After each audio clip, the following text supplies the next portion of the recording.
अज्ञानं तिमिरन्धस्य ज्ञानाञ्जनशलाकया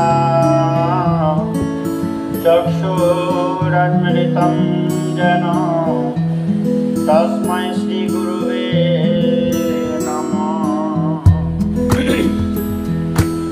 अजानुलम्बितभुजा कनकावदात संकीर्तनैकपीतर कमलायताक्ष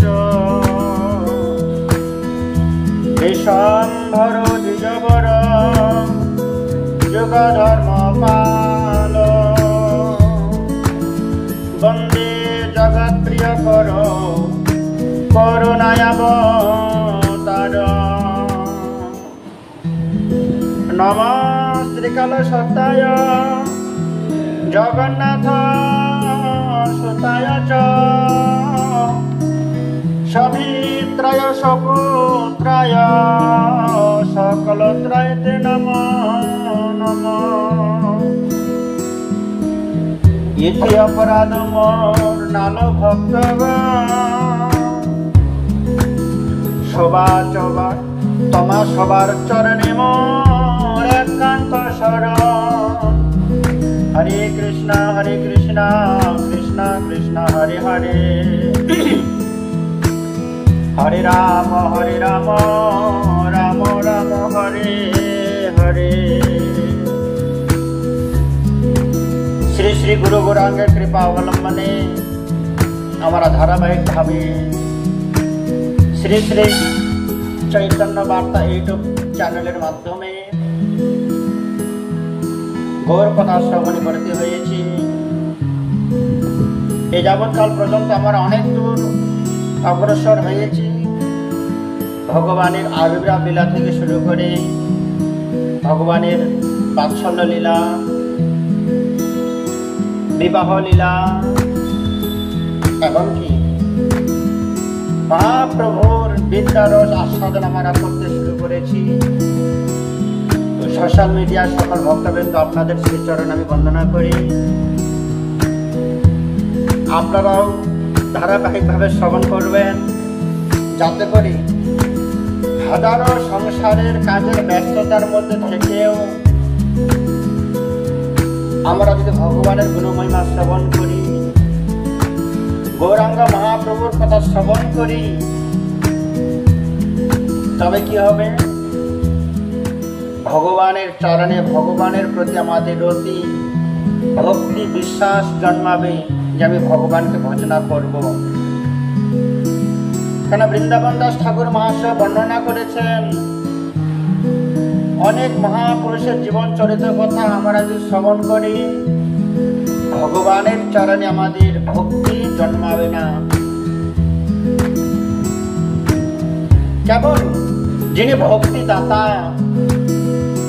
যিনি ভক্তিটা দান করতে এসেছেন তার কাছে পৌঁছাতে পারলে তবে আমরা ভক্তিটা গ্রহণ করতে পারব। যারা ভক্তি বিতরণ করতে ভক্তি দান করতে আসেননি, এহেন মহাপুরুষের কাছে আমরা গেলে ভগবানের ভক্তি আমরা লাভ করতে পারবো না, কারণ তারা তো দিতে আসেননি।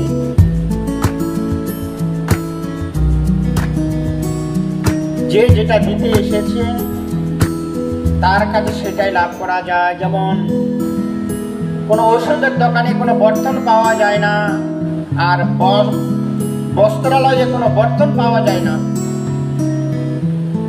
ঠিক তেমনই ভগবানের চরণে রতি ভক্তি প্রেম উদয় করতে গেলে, ভালোবাসতে গেলে একমাত্র চৈতন্য মহাপ্রভুই তার গুপ্ত ধন, ব্রজের ধন, গোলকের প্রেম ধন বিতরণ করতে এসেছেন শ্রীধাম নবদ্বীপ ধামে। সেই জন্যই আমরা চৈতন্য দেবকে যদি অনুভব করতে না পারি, চৈতন্য মহাপ্রভুর কথা যদি আমরা শ্রবণ করতে না পারি, অন্য কোনো মহাপুরুষকে নিয়ে চর্চা করি, ভগবানের চরণে আমাদের রতি ভক্তি তো জন্মগ্রহণ করবে না, বরঞ্চ আমরা বিড়ম্বনায় পড়ে যাব। যেটুকু ভক্তি আছে ভগবানের চরণে সেটুকু আমরা লুপ্ত করে ফেলবো, হারিয়ে ফেলবো। সেই জন্য বৃন্দাবন দাস ঠাকুর মহাশয় প্রথমেই বললেন, আপনি যদি ভগবানকে ভালোবাসতে চান, ভগবানকে ভালো ভক্তি করতে চান, শুনিলে চৈতন্য কথা ভক্তি লাভ হয়। কেবল চৈতন্য মহাপ্রভুর কথা, চৈতন্য মহাপ্রভুর আদর্শ নিয়ে নিজেকে আদর্শবান করতে পারলে কি হবে? ভগবানের চরণে রতি ভক্তি জন্মাবে। তো মহাপ্রভু নবদ্বীপ ধামে বিভিন্ন বাৎসলীলার মধ্যে এখনো নিজেকে গোপনে রেখেছেন। বিভিন্ন ভক্তদের বাড়িতে দর্শন, বিভিন্ন ভক্তদের মাধ্যমে সেবা গ্রহণ করতে করতে এমন সময়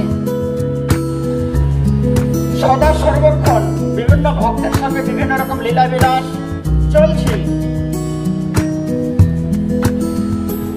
কোন কোন ভক্তবান জীব দেখিবারে পায়।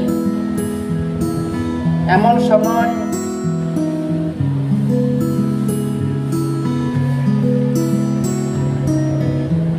কাশ্মীর থেকে এদিকে গৌরাঙ্গ মহাপ্রভুর দেশে, গৌর দেশে যেমন নিমাই পণ্ডিত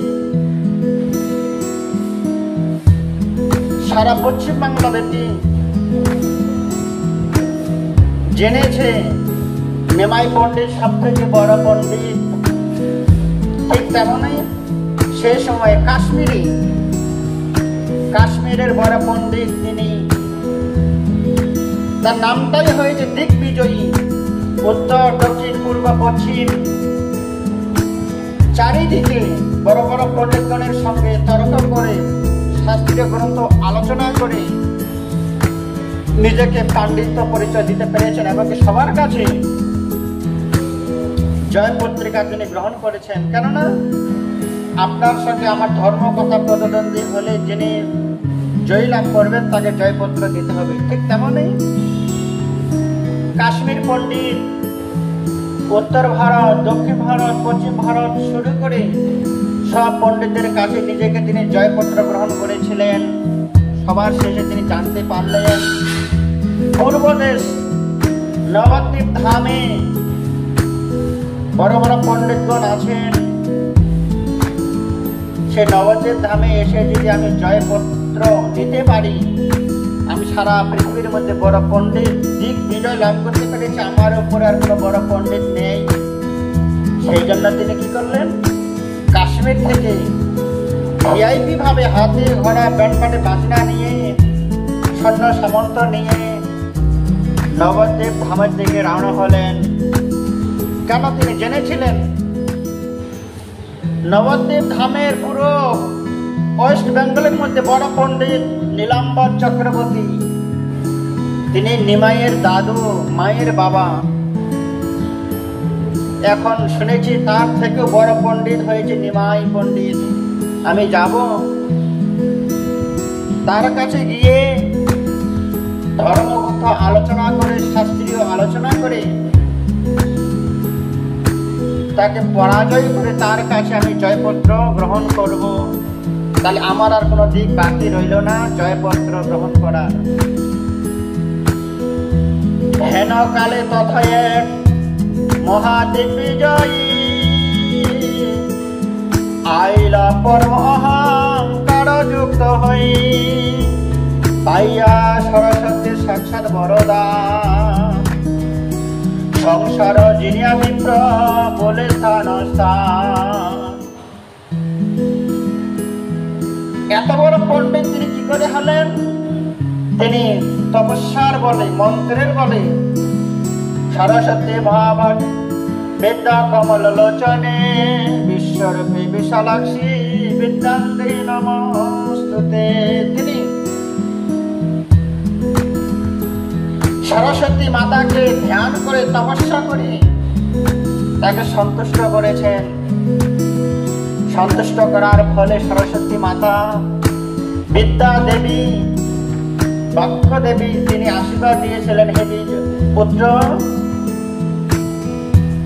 তুমি যখনই যেখানে ধর্ম কথা প্রচার প্রসার করতে যাবে,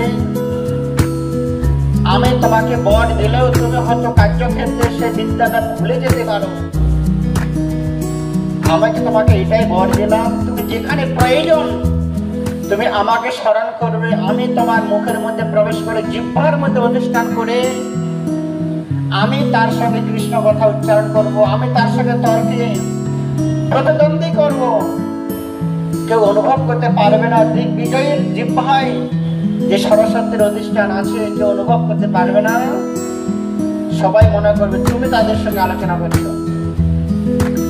তাহলে পৃথিবীতে হেন কোনো পণ্ডিত আছে যে সরস্বতী মায়ের সঙ্গে কেউ তর্কে আসতে পারে, সরস্বতী মায়ের সঙ্গে প্রতিদ্বন্দ্বিতা করতে পারে শাস্ত্রীয় আলোচনার জন্য? সম্ভব নয়। পাইয়া সরস্বতীর সাক্ষাৎ বরদান, সংসার জিনিয়া বিপ্র বলে স্থান। সম্পূর্ণ জগৎপুরে ইন্ডিয়া ভারতভূমি ভ্রমণ করে সব জায়গা থেকে জয়মন্ত্র গ্রহণ করলেন। সর্বরাজ্য দেশ যিনি জয়পত্র লয়, নবদ্বীপে আসিয়াছে এক দিগ্বিজয়ী। নবদ্বীপ ধামও এলেন। যখন নবদ্বীপ ধামে তিনি আসতেন, জেনে নবদ্বীপ ধামের সকল ছোট বড় পণ্ডিতগণ, বৈষ্ণব সমাজ, ব্রাহ্মণ সমাজ সবাই ভয়ে আতঙ্কে জীবন ধারণ করতে শুরু করলেন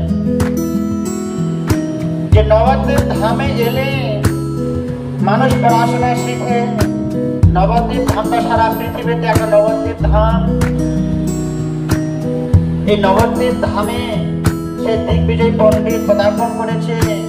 তার সঙ্গে আলোচনা করা, তার সঙ্গে প্রতিদ্বন্দ্বী করার মতো কোনো পণ্ডিতের, কোনো ব্রাহ্মণের নেই। নিজের মান সম্মান বাঁচিয়ে রাখার জন্য কিছু কিছু পণ্ডিতগণ নবদ্বীপ ছেড়ে অন্যত্র গোপনে থাকলেন। হয় তার সঙ্গে আলোচনা করতে হবে, নতুবা তাকে জয়পত্রকেও লিখে দিতে হবে। এরকম মান সম্মান, নবদ্বীপ ধামের মান কি করে আমরা বাঁচাবো, তার সঙ্গে আলোচনা করার আমাদের সামর্থ্য নেই। হয় তার সঙ্গে আলোচনা করতে হবে, না হয় তাকে জয়পত্র লিখে দিতে হবে, নতুবা তার সঙ্গে শাস্ত্রীয় আলোচনা করতে হবে। কি করে সম্ভব? অনুভব করলেন কি করে সম্ভব আমাদের পক্ষে? সে তো সরস্বতীর বরপুত্র। পণ্ডিতগণ এইসব আলোচনায় চিন্তায় বেকুল হয়ে উঠলেন। সকল পণ্ডিত সমাজ, ব্রাহ্মণ সমাজ শরণাপন্ন হলে নিমাইয়ের শ্রীপাদ পদ্মে, নিমাই তুমি আমাদের থেকে বয়সে ছোট হলেও, কনিষ্ঠ হলেও আমরা তোমাকে নিমাই পণ্ডিত বলে মানি। কেবল তোমার পক্ষে সম্ভব কাশ্মীরের দিগ্বিজয় পণ্ডিতের সঙ্গে শাস্ত্রীয় কথা আলোচনা করে তাকে পরাজয় করা। মহাপ্রভু তাদেরকে শুধু একটাই কথা বললেন, হে ভক্তগণ, শুনিয়া শিষ্যগণের বচন গৌরমণি, হাসিয়া কইতে লাগিলেন তত্ত্ববাণী। তাদের শ্রীমুখী মহাপ্রভু কথাটা শ্রবণ করলেন, দিগ্বিজয় পণ্ডিতের মহিমা কথা জানতে পারলেন, এত বড় একজন পণ্ডিত। তথাপিও মহাপ্রভু ভক্তগণকে সান্ত্বনা দিলেন, তোমরা ভয় পেও না। কেন? শোনো ভাই, সবই এই কই তত্ত্ব কথা, অহংকার না সহে ঈশ্বর সর্বদা। হে ভক্তগণ, সেই ব্রাহ্মণের, সেই পণ্ডিতের ভিতরে বড় অহংকার হয়েছে। সেই অহংকার ভগবান সহ্য করতে পারেন না। ভগবান ভক্তগণের অহংকার যেমন চূর্ণ করে দেয়, ঠিক তেমনি কোনো ভক্তের যদি চোখের জল থাকে, ভগবান ভক্তের চোখের জলটা মুছে দেয়। এই দুইটা বস্তু ভগবান কখনো সহ্য করতে পারে না, ভক্তের চোখের জল আর এক ভক্তের অহংকার। আপনি পারমার্থিক জগতের অহংকার হোক আর বাহ্যিক জগতের অহংকার, যে কোনো অহংকার, আমি ভগবানকে ভালোবাসি, এই অহংকারটাও করা যাবে না। কেননা অহংকারটা করেছিলেন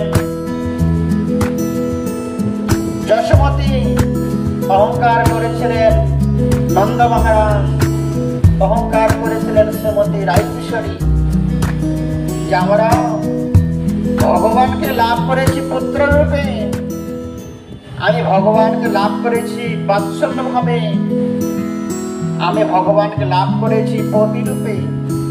যারা ভগবানকে গ্রহণ করে ভগবানকে নিয়ে অহংকার করেছিল, ভগবান তাদের অহংকারটা উচ্চারণ করে দিয়েছিলেন।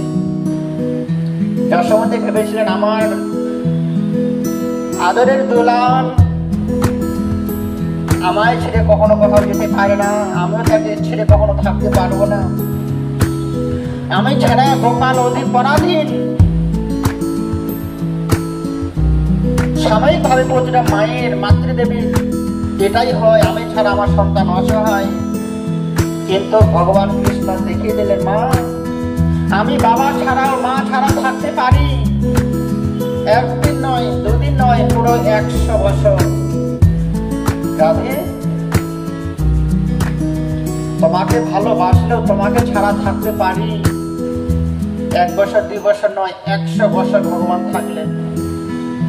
যাকে চোখের পলক না দেখলে ভগবান থাকতে পারতেন না, শ্রীমতী রাধা রানীও শ্যামসুন্দরকে 1 চোখের পলক দেখতে না পেলেও তিনি অচৈতন্য হয়ে পড়ে যেতেন। এই অহংকার ভগবান চূর্ণ করলেন। হাজারো কষ্ট স্বীকার করে, বিরহ দুঃখ সহ্য করে ভগবান ভক্তের অহংকারটাকে চূর্ণ করে দিলেন। আর কি, কোন ভক্ত যদি ভগবানের জন্য চোখের জল ফেলে, ভগবান সেই চোখের জলটা মাটিতে পড়তে দিতে পারেন না, নিজে এসে তার চোখের জল ভগবান মুছে দেন। তেমনি এই ভক্তগণ অহংকার কখনো ভগবান সহ্য করতে পারেন না। কেন? যার অন্তরে বিদ্যা আছে, যার অন্তরে বুদ্ধি আছে, যার অন্তরে নীরবতা আছে, যার অন্তরে বৈষ্ণবতা আছে, সে কখনো অহংকার করেন না। যে বৃক্ষের অনেক ফল আছে, আম গাছে যেমন অনেকগুলো আম ফল ধরে, সে আমটা কিন্তু দাঁড়িয়ে থাকতে পারে না, তার ডালগুলো নিচের দিকে হয়ে যায়। যে বৃক্ষের যত ফল আছে, সে বৃক্ষটা ততটাই চুপচাপ থাকে, নিম্নগামী হয়ে থাকে। কেন? ফলের ভারিত্ব হয়ে। তেমনি আপনার হৃদয়ে মনোময় মন্দিরে যদি বিদ্যা থাকে, বুদ্ধি থাকে, ধর্ম থাকে, আপনি উচ্চ হয়ে দাঁড়াতে পারবেন না, সদা সর্বদা নিম্ন হয়ে থাকবেন। কেন? আপনার মধ্যে ভারী আছে, ধর্মের ভারী আছে, বুদ্ধির ভারী আছে। এই কথাটাই মহাপ্রভু ভক্তগণকে বলছেন, ভক্তগণ ফলবন্ত বৃক্ষ আর গুণবন্ত নর্মতা সে তাহার স্বভাব অনুক্ষ। যে বৃক্ষের ফল বেশি, সে চুপচাপ থাকে বেশি। যে মানুষের গুণ বেশি, সে গুণীজন ব্যক্তি সদা সর্বদা নর্মতা থাকে, চুপচাপ থাকে, নীরবতা পালন করে। ফাঁকা হাড়ির শব্দ বেশি, পূর্ণ হাড়ির শব্দ কম। হে ভক্তগণ, তোমরা কোনো দুঃখ করো না, চিন্তা করো না, ভগবান কোনো একদিন সেই বিপ্রের অহংকার চূর্ণ করবে। মহাপ্রভু সকল শিষ্যদের নিয়ে সন্ধ্যাবেলায় গঙ্গার তীরে তিনি এলেন। গঙ্গাকে প্রণাম করলেন, গঙ্গা প্রার্থনা করলেন ইষ্ট বিস্তুতি করে, গঙ্গাকে আরতি করে সকল শিষ্যদেরকে নিয়ে গঙ্গার পাদদেশে অবস্থান করে ভগবান মহাপ্রভু শিষ্যদেরকে নিয়ে কি করছেন? ভগবানের কথা ইষ্ট বৃষ্টি করছেন, আলোচনা করছেন। তোমরা চিন্তা করো না, মন দিয়ে কৃষ্ণ কথা শ্রবণ করো। বেটার অহংকার হয়েছে, অহংকার চূর্ণ হয়ে যাবে। এমন সময় সৈন্য সামন্ত নিয়ে হাতির পিঠেতে চেপে সেই কাশ্মীরের পণ্ডিত দিগ্বিজয় পণ্ডিত আসছেন গঙ্গার তীরে। দূর থেকে লক্ষ্য করলেন কয়েকজন ভক্ত সমাগম হয়ে ভাগবত কথা আলোচনা হচ্ছে। সেখানে তিনি এলেন, দূর থেকে দর্শন করলেন।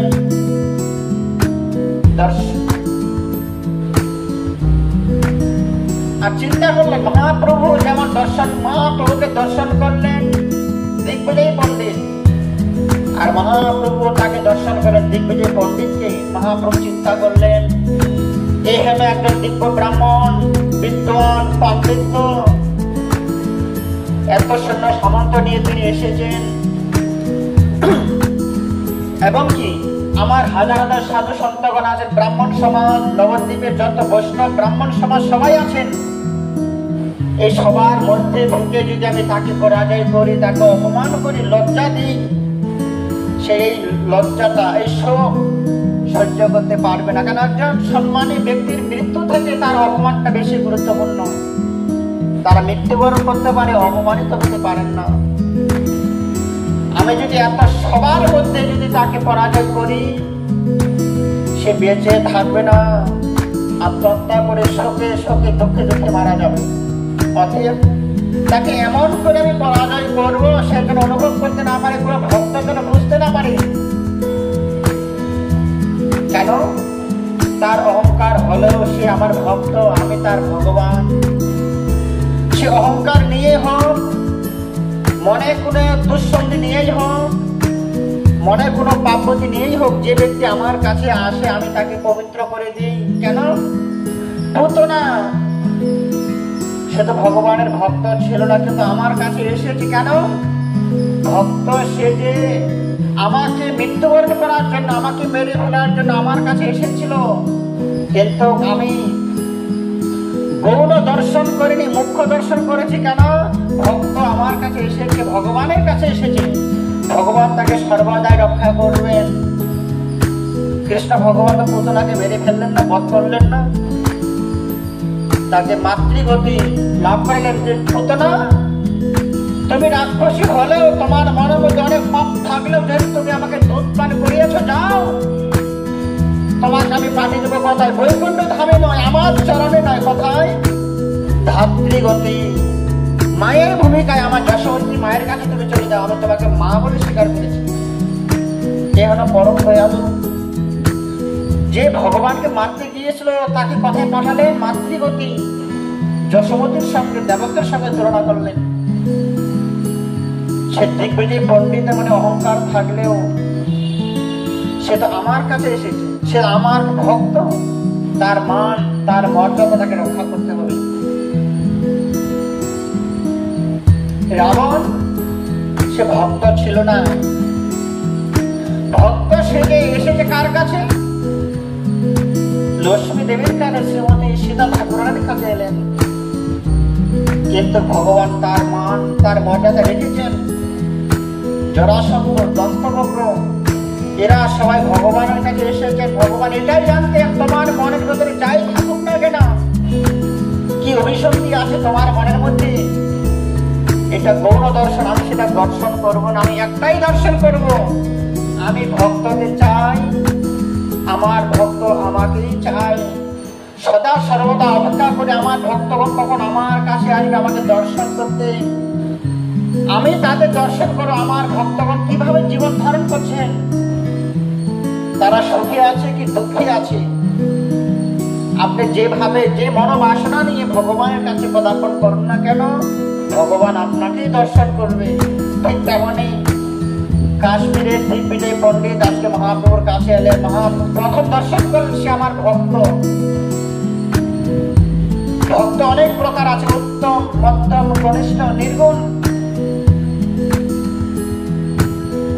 কেউ কেউ উত্তম ভক্ত, কেউ মধ্যম ভক্ত, কেউ নিকৃষ্ট ভক্ত, অনেক প্রকার ভক্ত আছে।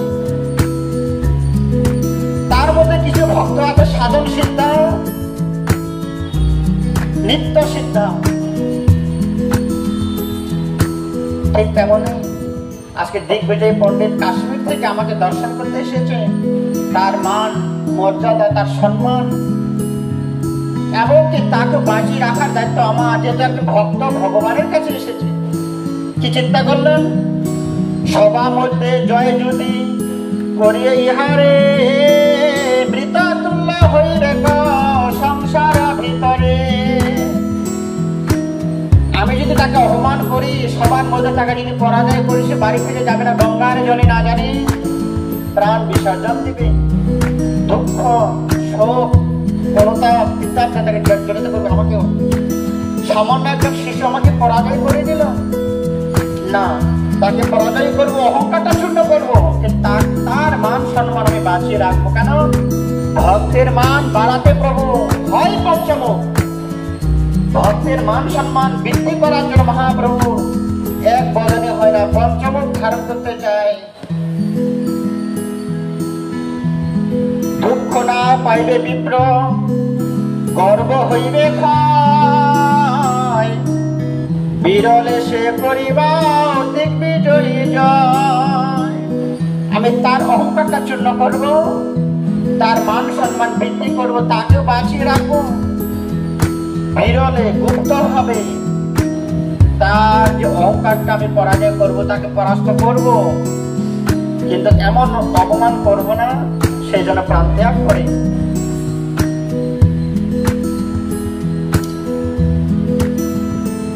একাদশী, টুটি একাদশী প্রসাদ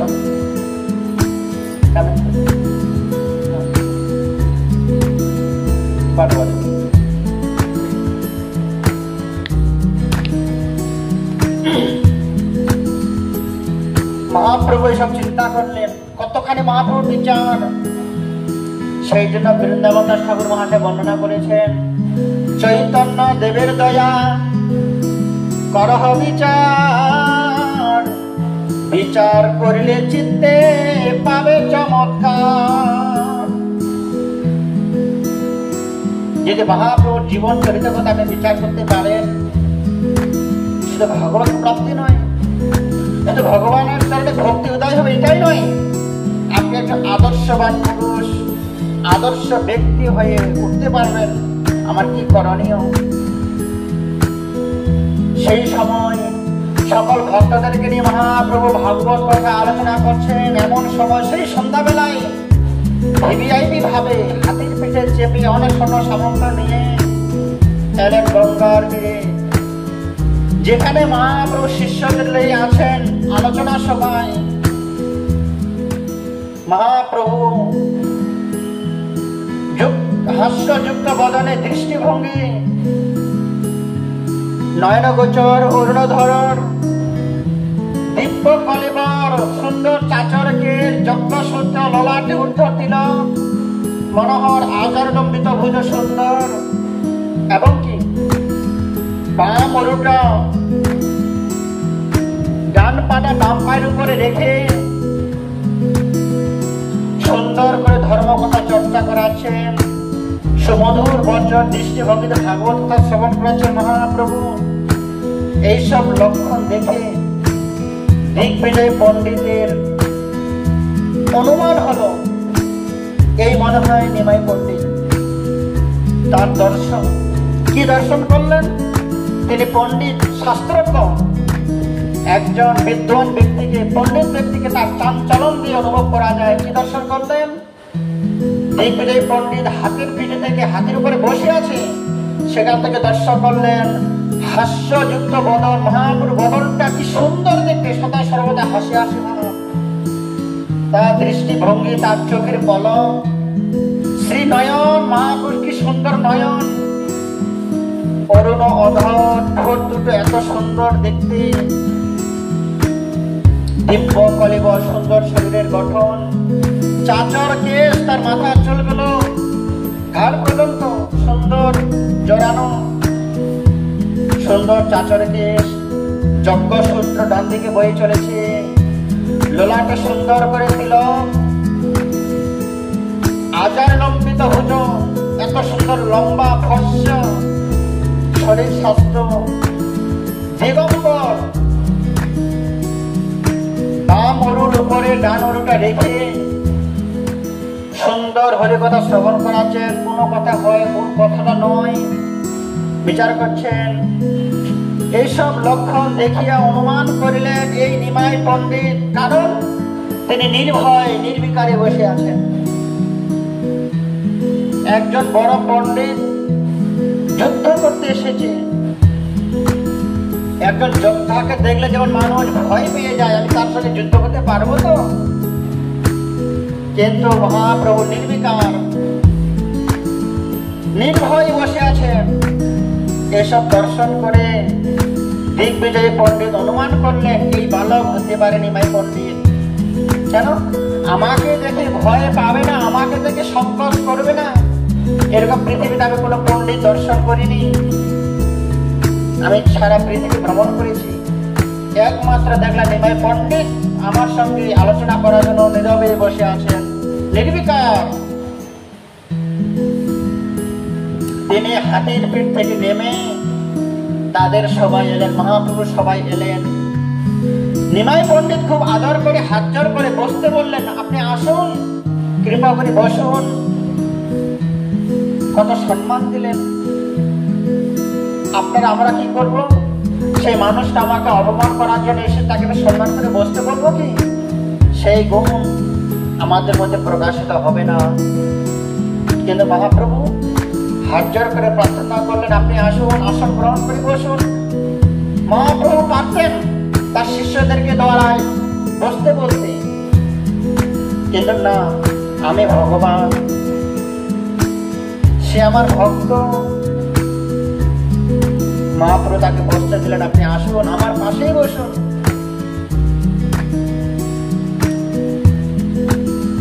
সাত পাঁচ কথা প্রভু কহে বিপ্র সঙ্গে বসতে বলেছেন, আপনি কথা বলবেন না?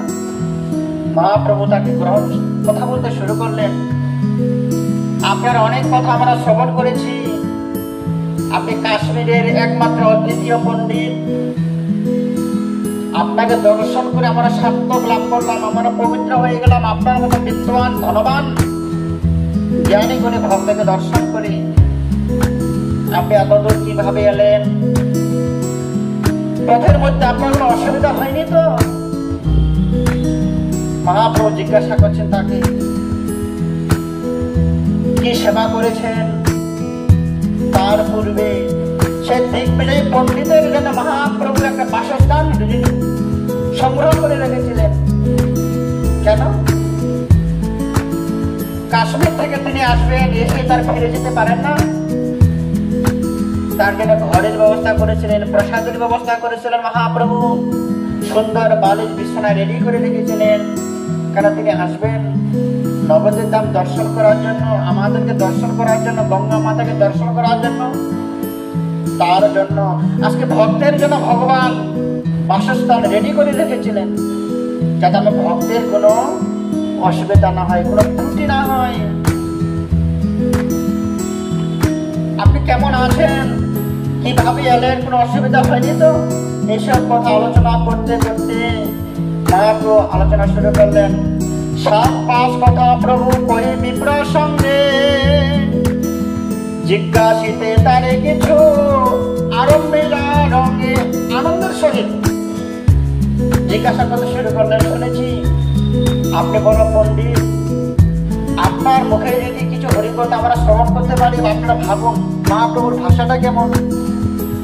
মহাপ্রভুকে পরাজয় করতে সে এসেছে। আর মহাপ্রভু কি বললেন? আপনি বিদ্বান পণ্ডিত, শাস্ত্রজ্ঞ, আপনার মধ্যে বেদ বাণী সদা উদয় হয়। আপনাকে দর্শন করে আমরা পবিত্র হলাম। আপনার মুখে যদি আমরা কিছু ভগবানের গুণকীর্তন কথা শ্রবণ করতে পারি, কেন? তার কথা শ্রবণ করলেই আমরা পবিত্র হয়ে যাই। কতখানি ধন্য মহাপ্রভুর, যে প্রভু কৃপা করে আপনি নবদ্বীপ ধামে এসেছেন কাশ্মীর থেকে, আপনি আমাদেরকে কিছু তত্ত্ব কথা শ্রবণ করান, কৃষ্ণ কথা শ্রবণ করান। আপনার মধ্যে কথা শ্রবণ করে আমরা ধন্য হয়ে যাই। আজকে মহাপ্রভু ভগবান হয়ে ভক্তির মুখে কিভাবে কৃষ্ণ কথা শ্রবণ করবেন? আপনি ভগবানের কথা শ্রবণ করবেন, তার কাছে যিনি গুরুজন ব্যক্তি, যিনি আপনাকে অপমান করার জন্য, পরাজয় করার জন্য এসেছেন, তার কাছে আপনি সম্মান করবেন, তার কাছে কৃষ্ণ কথা শ্রবণ করবেন কি? শ্রী চৈতন্য মহাপ্রভু এই রামানন্দ রায়ের শ্রীমুখে কৃষ্ণ কথা শ্রবণ করেছে। গোদাবরী নদীর তীরে রামানন্দ, তোমার মুখে কৃষ্ণ কথা শ্রবণ করবো, তুমি আমাকে বলো। আর আজকে নবদ্বীপ ধামে গঙ্গা নদীর তীরে মহাপ্রভু তত্ত্ব কথা শ্রবণ করবেন। বললেন কাকে? কাশ্মীরের দিগ্বিজয়ী পণ্ডিতকে, যিনি মহাপ্রভুকে পরাজয় করতে এসেছেন। মহাপ্রভু তাকে বুঝতে দিলেন না, পরিচয় দিলেন না, অপমান করলেন না, কি সুন্দর প্রার্থনা করলেন, কি সুন্দর সম্বর্ধনা দিলেন। প্রভু কহে তোমার পবিত্র নাহি সীমা, হেন নাহি যাহা তুমি না করা বর্ণনা। হেন ধর্ম নেই, হেন শাস্ত্র নেই যে আপনি বর্ণনা করতে পারেন না। আপনার মতো পবিত্র, আপনার মতো একজন পরম বৈষ্ণব জ্ঞানী ব্যক্তি পেয়েছি, আপনি আমাদেরকে শ্রবণ করান। ঠিক তেমনই অপর সাইডে দিগ্বিজয় পণ্ডিত বললেন, হে নিমাই, অনেক কৃষ্ণ কথা, অনেক শাস্ত্র গ্রন্থ, 4 বেদ, 4খানা বেদ আছে, ঋক, সাম, যজু, অথর্ব, 18টা পুরাণ, 108টা উপনিষদ, তার মধ্যে শ্রীমদ ভাগবত মহাপুরাণ, তার মধ্যে আছে রামায়ণ, তার মধ্যে মহাভারত। এত গ্রন্থের মধ্যে কোন গ্রন্থের কথা আমি তোমাদেরকে শ্রবণ করাবো? কৃষ্ণ কথা তো শেষ নেই। তখন মহাপ্রভু বললেন, হে বিপ্রবর, যেহেতু আমরা গঙ্গা মাতার চরণ পদপদ্মে অবস্থান করে আছি, গঙ্গার ধারে, গঙ্গার কিনারে আমরা বসবাস করছি, বর্তমান আমরা বসে আছি, আপনি দয়া করে এই গঙ্গা দেবীর মহিমার কথা আমাদের শ্রবণ করান। বাকি আলোচনাগুলো পরে আমরা শ্রবণ করতে পারি। তখন গঙ্গার ধারে বসে আছি, আমরা সন্ধ্যাবেলা গঙ্গা আরতি করেছি, গঙ্গা জল স্পর্শ করেছি, গঙ্গার মহিমা কিছু করহ পঠন, শুনিয়া সবার হোক পাপ বিমোচন। হে বিপ্র, আপনি গঙ্গার মহিমার কথা আমাদের শ্রবণ করান। এই গঙ্গা দেবীর দর্শনে, গঙ্গা দেবীর দর্শনে আমরা তো পবিত্র হয়েছি, এবার গঙ্গা দেবীর মহিমা কথা শ্রবণ করে, যে কথা শ্রবণ করে আমাদের দেহের ভিতরের অঙ্গগুলো পবিত্র হয়ে যায়। অতএব হে ব্রাহ্মণ, আপনি দয়া করে আমাদের গঙ্গার মহিমা কথা শ্রবণ করান। গঙ্গার মহিমা কিছু করহ পঠন, শুনিয়া সবার হোক পাপ বিমোচন। আপনি গঙ্গার মহিমা কথা শ্রবণ করান। ধীরে ধীরে তার কথা শ্রবণ করে, তাকে দর্শন করে, তার ভিআইপি পরিবেশ দর্শন করে করে পুরো নবদ্বীপবাসী, পুরো মায়াপুরবাসী সবাই ছুটে এলেন। কেন? তাদের মধ্যে আগে একটা ভয় ছিল, সে আসবে নবদ্বীপ ধামে আমাদেরকে পরাজয় করার জন্য। তাকে আবার নিমাই পণ্ডিত বসতে দিয়েছেন, আসন দিয়েছেন, তার জন্য ঘরের ব্যবস্থা করেছেন, প্রসাদের ব্যবস্থা করেছেন। সবার মনে একটা কৌতূহল জাগলো, নিমাই কি পারবে তাকে পরাজয় করতে? কেন? নিমাইয়ের আচরণই বলে দিচ্ছে, নিমাইয়ের মনে কোনো দুর্বলতা নেই, নিমাইয়ের মনে কোনো ভয় নেই, সংকোচ নেই। ধীরে ধীরে হাজার হাজার লোক, ব্রাহ্মণ সমাজ, বৈষ্ণব সমাজ সবাই একত্রিত হলো। বিরাট বড় সবার আয়োজন গঙ্গার ধারে, গঙ্গার কিনারে। আজকে সে ব্রাহ্মণ পণ্ডিতকে উঁচু আসনে বসিয়ে হাজার হাজার শ্রদ্ধার সহিত আজকে সে দিগ্বিজয় পণ্ডিত গঙ্গার মহিমা কথা প্রকাশ করবেন। গঙ্গার মহিমা কথা প্রকাশ করার মাঝে চৈতন্য মহাপ্রভু কিভাবে তাকে পরাজয় করবেন, এই হেন দিব্য লীলা আমরা আগামীকাল আবার শ্রবণ করবো। আজকে আমরা এখানে বিশ্রাম, সময় আমাদের অতিবাহিত হয়েছে। আমি চেষ্টা করি পুরো 30 মিনিট, আধা ঘন্টা আপনাদের সঙ্গে থাকবো, কিন্তু 2-5 মিনিট বেশি হয়ে যায়, আপনারা মাফ করবেন। আপনারা পরের চ্যাপ্টার, পরের সংখ্যা আগামীকালকে আপনারা পাবেন। আজকে আমাদের চৈতন্য বার্তায় গৌর কথা এখানে বিশ্রাম করছি। যে মহাপ্রভু কত সম্মান দিয়ে দিগ্বিজয় পণ্ডিতকে বসিয়ে তার মুখে কৃষ্ণ কথা শ্রবণ করাতে এলেন। বাকি অংশটুকু আমরা আগামীকালকে শ্রবণ করবো এই আশা রেখে মহাপ্রভুর শ্রীচরণ বন্দনা করে এখানে বিশ্রাম করছি। বাঞ্ছা কল্পতরুভ্যশ্চ কৃপা সিন্ধুভ্যেব চ পতিতানাং পাবনেভ্যো বৈষ্ণবেভ্যো নমো নমঃ। সবাইকে অসংখ্য ধন্যবাদ। আপনারা গৌর কথা শ্রবণ করুন, শেয়ার করে প্রিয় মানুষদেরকে শ্রবণ করার সুযোগ করে দিন। যদি আপনি নতুন হয়ে থাকেন, আপনি চৈতন্য বার্তা ইউটিউব চ্যানেল সাবস্ক্রাইব করে রাখবেন, যাতে প্রতিটা ভিডিও আপনার কাছে পৌঁছায়। এবং কি আপনাদের সুবিধা অসুবিধা বোঝার ক্ষেত্রে যদি হয়, কমেন্টে লিখে আমাকে জানাবেন, আমি উপকৃত হব। হরে কৃষ্ণ।